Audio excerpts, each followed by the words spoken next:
impacté de près. Soudainement, on bascule dans la mauvaise catégorie de personnes. Ça, c'est la deuxième. On réalise que la vie passe vite et que nous, finalement, on a été une génération privilégiée.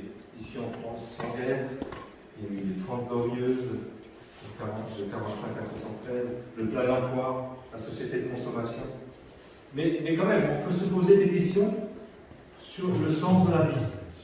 Réussir sa vie, gagner sa vie, profiter de la vie. On a entendu dimanche dernier, carpe diem, profiter de la vie. Est-ce que ça a un sens? Alors, plusieurs peuvent se poser cette question.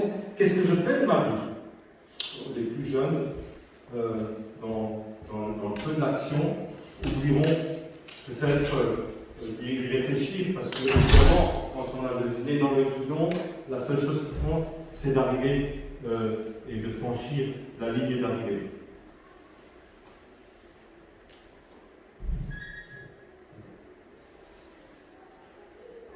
Mais la vie est parfois difficile. Heureusement, notre tendance naturelle retient souvent que le bon côté des choses. Ça c'est dangereux. C'est dangereux pour moi parce que je sais qu'on a parfois trop tendance à faire de l'angélisme. C'est pareil pour la nature. La nature, c'est magnifique, c'est merveilleux, mais parfois, la nature, c'est dur. Je pense à cette araignée qui met au monde 100 bébés araignées, et la première chose que vont faire les 100 bébés araignées, ils vont dévorer la maman. Je pense aussi à l'instinct de survie, les prédateurs et les casse-croûtes. Et puis dans le monde des abeilles, c'est pareil, il y a parfois des attaques quand il y a un problème de survie, il y a des pillages, il y a des attaques. Certaines personnes ne sont pas gâtées par la vie.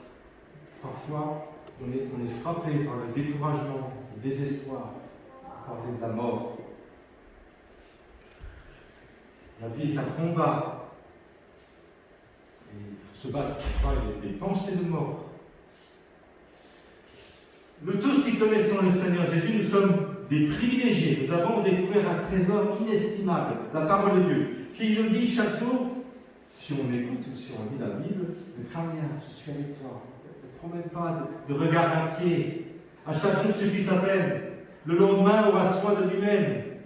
Le dernier ennemi qui sera vaincu, c'est la mort. Et Dieu nous dira dans sa parole, je connais tous les jours de ta vie. Le psalmiste écrira, et si je marche dans la vallée de l'ombre de la mort, ton bâton et ta roulette me rassurent. Ça, c'était pour la vie. Que dire maintenant de la vérité? Ponce Pilate dira à Jésus, c'est quoi la vérité? Et j'ai l'impression qu'aujourd'hui, beaucoup d'hommes politiques, peut-être la plupart, pourraient dire la même chose. C'est quoi la vérité? Et il y a un tel déferlement d'informations et tout est amplifié par Internet, par des réseaux sociaux, et on a plus de mal à faire le tri entre ce qui est vrai et faux, ce qui est de l'intox, ce qui est des fake news. Parfois, la vérité n'empêche pas au mensonge de gagner. C'est un peu la dure réalité de l'actualité. Là, je n'ai pas faire de commentaires. Alors oui, certainement, on ne dit pas tout. Et parfois, le mensonge gagne du terrain. On manipule, il y a des rumeurs, des faussetés, des demi-vérités. On dit ce qui plaît ou motive et on cache le reste. Et parfois, c'est une montagne. Il y a des informations parfois qui sont trompées. Et ce n'est pas la bonne lumière, pas la vérité. Le danger ou le plan, c'est le règne de la peur. Ça, c'est l'adversaire. Il veut nous faire entrer dans un système où il y a la peur. Matthieu parlera de prophètes de mensonges, de loups voraces. Parfois, peut-être, à force d'entendre toujours les mêmes choses, un discours complotiste, on pourrait s'enfermer dans des convictions mensongères. Parfois, on a affaire à une mauvaise lumière qui nous éblouit. Ou le contraire, on ne voit pas très clair, c'est le clair-obscur. Le matin, quand on prend la voiture, entre l'aube et le jour, on a parfois du mal à distinguer. On appelle bien ce qui est mal.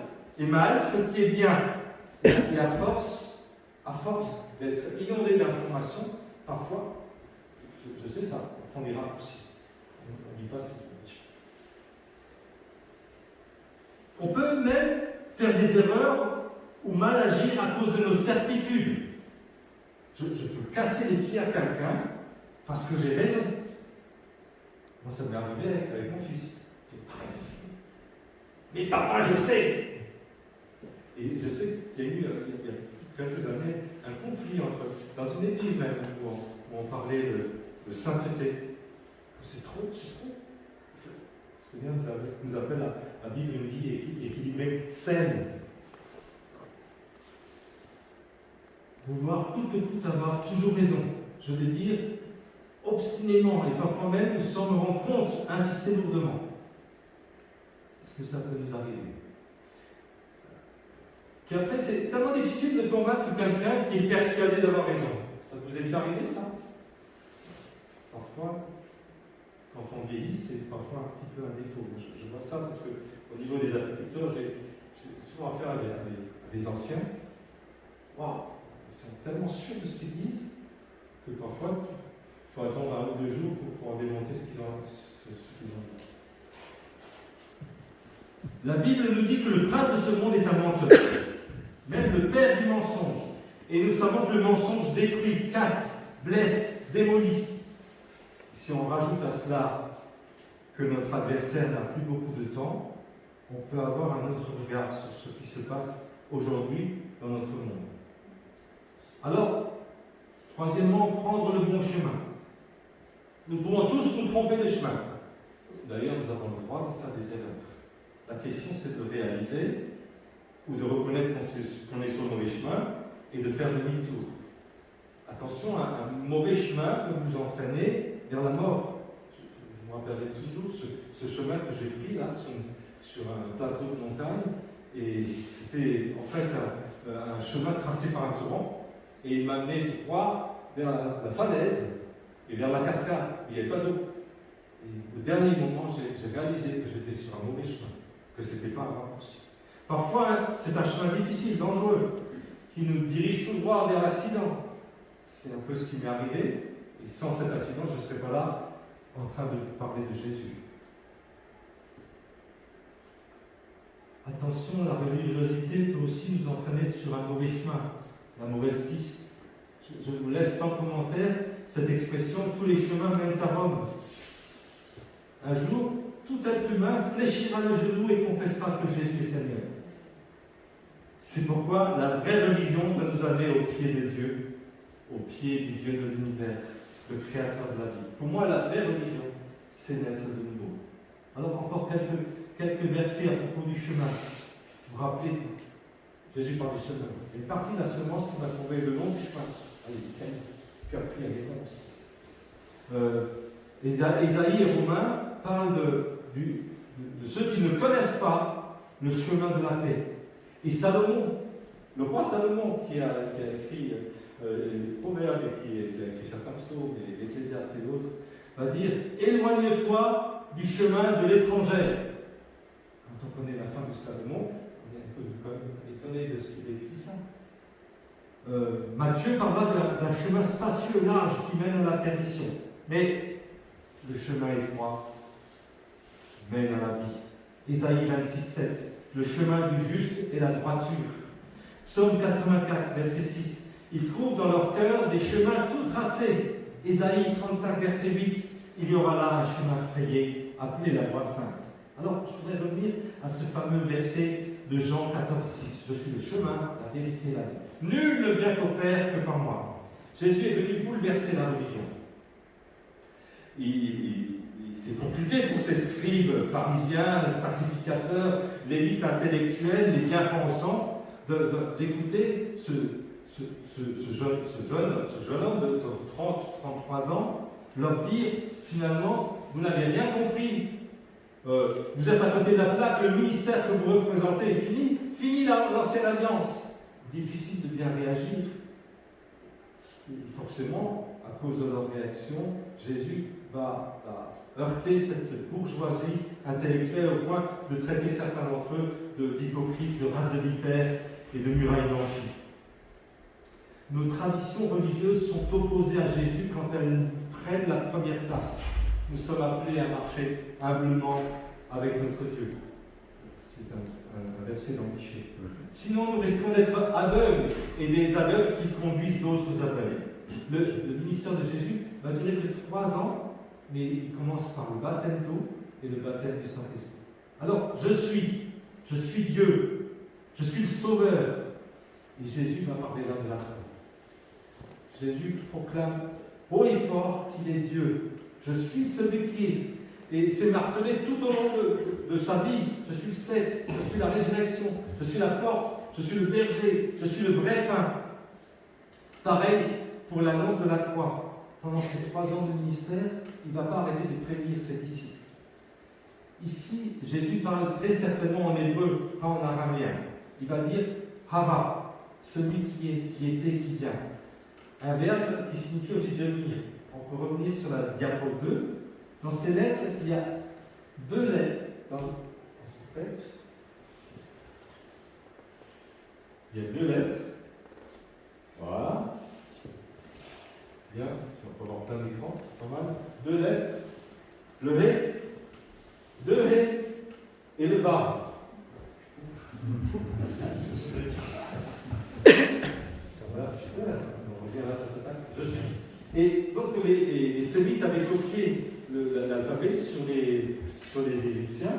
Et le Hé, en fait, c'est un homme qui adore. Et en fait, Hé veut dire montagne, élevé. Et c'est pas pour rien que tous les hauts lieux étaient situés sur les montagnes. Et le Vav veut dire clou. Il est utilisé en hébreu comme conjonction de coordination. Ça veut dire et là, c'est comme si la croix, Jésus est venu relier deux alliances, l'ancienne et la nouvelle. Ce qui est étonnant aussi, c'est qu'à la croix, à Golgotha, il y a 2 hommes à côté de lui qui sont crucifiés. C'est l'image de la croix.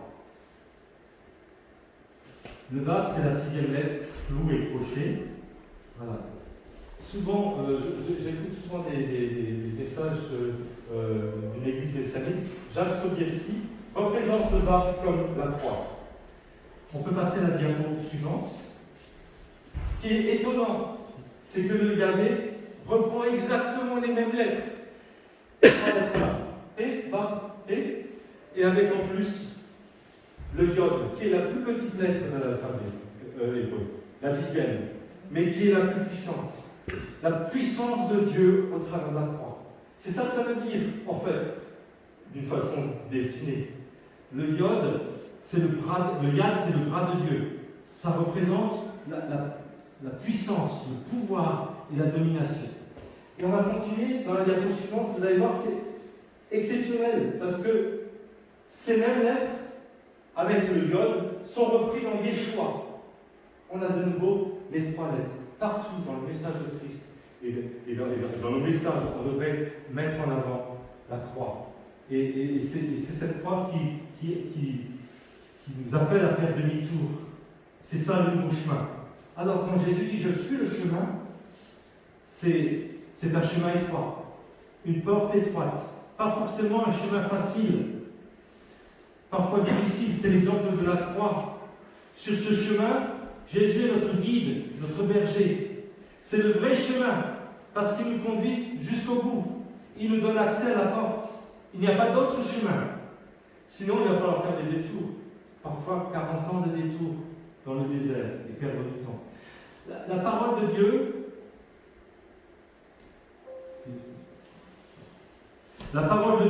droite, pure, éprouvée et vivante, nous enseigne à marcher selon les instructions. Le psalmiste, au psaume 119, dira « Ta parole est une lumière sur mon sentier ». Mais il y a aussi des poteaux indicateurs sur ce chemin. Chacun de nous sommes appelés à être des exemples, des témoins, des modèles, des tuteurs, des mentors. Et puis là, il y a aussi l'idée d'un troupeau. Et on revient à l'image du berger qui conduit son troupeau. Ça nous parle de la communion fraternelle. Sur ce chemin, il y a d'autres signes, des fruits de l'esprit, l'amour, la paix qui surpasse toute intelligence. C'est aussi la conviction qu'on est sur le bon chemin. Il est le chemin. Quelle que soit la situation, tu n'es pas seul. Prendre un chemin qui monte vers Jérusalem, pas celui qui descend à Jéricho.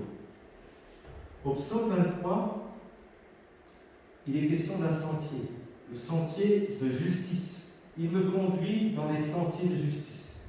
Et ici en hébreu, c'est un chemin circulaire. Je ne sais pas si vous avez déjà vu quand vous êtes en montagne, souvent il y a des sentiers qui sont tracés par les animaux, et souvent c'est circulaire. En fait, ils font des grands cercles. Et c'est ce mot-là qui est utilisé dans l'hébreu. Chouraki dira les rondes de justice. On peut passer à la diapo suivante. Voilà. Où il est question de ce mot, c'est magal. Magal, c'est circonvallation. Il vient de agol, rond, roulé. Et ce mot-là va nous ramener de nouveau à la croix. Parce que Golgotha est écrit avec cette racine. On est amené à revenir sur ce sentier toujours à la croix pour rouler notre péché au pied de la croix. Je suis est au présent. Aujourd'hui, tout être humain se trouvant sur un mauvais chemin peut revenir à la croix. La diapo suivante, le 6. Jésus a ouvert pour chacun de nous un chemin nouveau, vivant à travers le voile, le rideau du temple. Approchons-nous donc d'un cœur sincère. Après, je suis la vérité. Il n'y a pas d'autre vérité. Ta vérité, Jésus, est au-dessus de tout. Le psalmiste écrira encore une fois, le fondement de ta parole est la vérité. La parole nous conduit vers cette vérité. Je vous exhorte, je vous encourage vivement à lire la Bible pour recevoir des convictions, pour faire des expériences avec la Bible.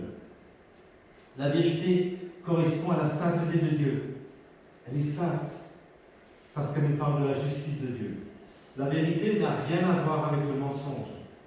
Elle nous parle de la gloire, pas de la gloire des hommes, qui est souvent orgueilleuse, injuste, mais cette vérité nous parle de la gloire de Dieu. Jésus est le garant de cette vérité. Tu peux te blinder, tu peux prendre appui sur le rocher. C'est un bouclier, une forteresse, une citadelle. En t'appuyant sur elle, tu peux avoir des convictions fortes, des certitudes. Jésus est la vérité. Alors, la seule solution, c'est de lâcher prise. Je n'ai pas besoin de prouver que j'ai raison, ou toujours raison, ou absolument raison. Jésus est la vérité. L'essentiel, c'est que Jésus est raison. Alors je peux mourir à moi-même. Paul écrira, ce n'est plus moi qui vis, c'est Christ qui vit en moi. Alors avant, on parlait des fruits de l'esprit. Mais là aussi, il s'agit d'une vraie paix. Je suis tranquille parce que c'est écrit dans la parole. C'est la vérité. Nul ne me ravira de sa main. Cette vérité elle te donne la paix. Tu peux faire confiance. Il n'y a pas d'entourloupe. Il s'agit d'un amour véritable. Il n'est pas calculateur, ni possessif, ni manipulateur. C'est de la vraie joie. Pas besoin d'alcool pour être joyeux. Pas besoin de fabriquer une ambiance. Comprenez bien, on a affaire à quelque chose de divin. Ce n'est pas quelque chose de terrestre, d'humain, de charnel, d'artificiel. Dernièrement, je suis la vie. Alors la vie, c'est aussi la lumière. Au commencement, il y a les ténèbres, le chaos. Et Jésus dira, je suis la vie. Il faut de la lumière, la photosynthèse pour qu'une plante pousse. Tu as envoyé la lumière par le Saint-Esprit. Parfois, il faut de la nuit pour mieux voir la lumière. Ça, ce sont les épreuves. Il y a des épreuves tout au long de notre vie.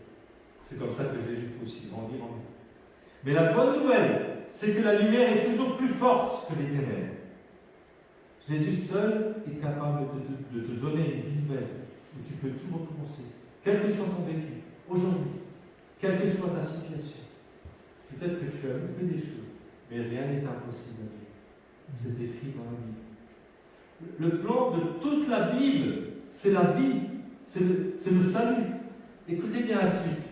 Déjà dans Lévitique, Cette parole nous dit, je suis l'Éternel, votre Dieu, vous observerez mes lois et mes ordonnances. L'homme qui les mettra en pratique vivra par elles. Je suis l'Éternel. Tout au long de la Bible, dans l'Ancien et dans le Nouveau Testament, ce fameux verset qui revient, le juste vivra par la foi. Dans Habakkuk, Romains, Galates et Hébreux, le juste vivra par la foi. Nous avons été justifiés grâce à la croix. Jésus est la vie. Je suis la vie. Je suis la résurrection. Nous sommes appelés chacun à être ressuscités avec Christ, assis dans les lieux célestes avec lui. Et nous sommes ressuscités avec lui pour marcher en nouveauté de vie. Dans Luc 21, verset 19, il y a un verset qui est assez fort, qui est traduit de différentes manières selon la traduction. C'est « acquérez la vie » ou « c'est par votre persévérance que vous gagnerez la vie ». Dans d'autres versions, tenez bon, résistez, persévérez, c'est ainsi que vous sauverez vos vies. Possédez vos âmes avec patience, écrit David. Alors, qu'est-ce que je peux faire avec ce message?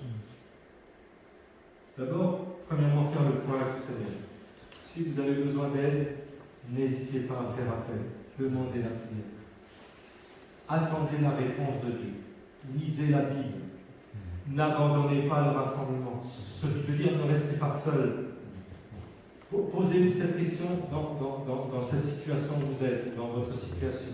Que ferait Jésus à ma place? Après, qu'on apprenne à veiller sur nos paroles. Ça, je dis ça pour moi, parce que quand on parle beaucoup parfois, voilà. Apprendre à bien avoir de bonnes attitudes dans nos paroles. Ne cherchez pas à gagner à tout prix. Faites progresser les choses au lieu de vous perdre en critique. Jamais parler sans réfléchir. La meilleure façon de convaincre les autres, c'est de les écouter. Si vous parlez des autres, vous êtes bavard. Si vous parlez de vous, vous êtes ennuyeux. Mais si vous montrez de l'intérêt pour les autres, vous devenez le parfait interlocuteur. Ce sont des choses que j'ai un peu glanées dans Parole du jour. Regardez ce qui est en haut. Pensez à ce qui est en haut. Ce matin, je lisais les propos d'un hymniste, Joseph Strident, qui disait toute cette paix perdue, toute cette douleur inutile, tout cela parce que nous oublions de confier nos tourments à Dieu dans la prière. Parlez ce matin de la prière. Ou encore, ne vous conformez pas au siècle présent. Être à contre-courant.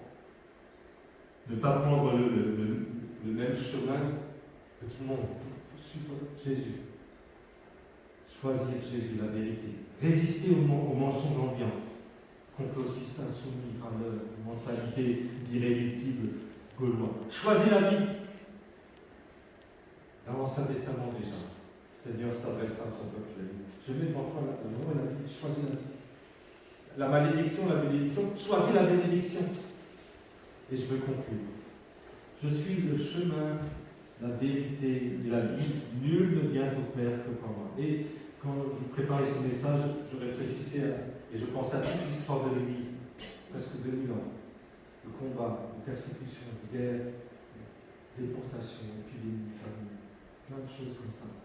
Et Jésus a toujours été là pour protéger, bénir, sauver. Il n'a jamais changé, quelle que soit la situation. Juste deux tout petits témoignages qui se sont passés certainement les 10 dernières années. Des missionnaires allemands qui sont en voyage pour apporter de la nourriture en Sibérie. Et puis là, ils arrivent dans un endroit où il y a une petite maison. Et en toquant à la porte de cette petite maison, ils trouvent deux petites filles. Séchana et Vika, 5 et 7 ans.